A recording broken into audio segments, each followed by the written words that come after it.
Is dairy cruel to cows? So many have reached out about this social media post from the Unbiased Science podcast. And yes, it is extremely biased. Their sources include ag industry Instagram influencers and nationaldairyfarm.com.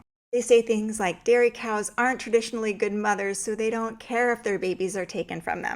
Can we take a minute to ask, isn't that strange that a mammal who lactates wouldn't be bonded to her baby?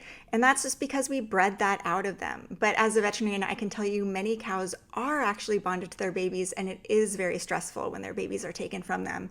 They say farmers use social housing systems for their baby cows, but the truth is, according to the USDA, 70% of baby cows are raised in individual pens where they do not get to interact with other babies.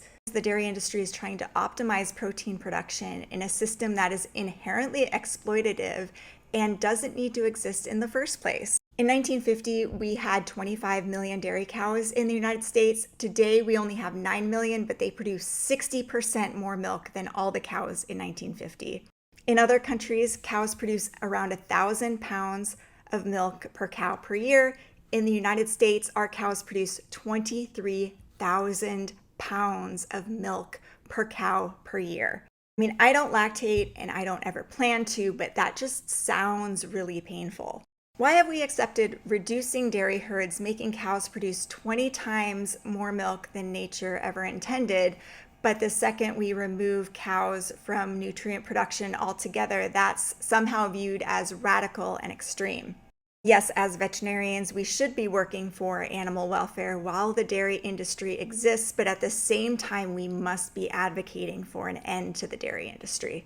And slaughter-based forms of nutrient production like the dairy industry require vast amounts of land, water, and in order to be economically sustainable under current systems, billions of dollars in public funds.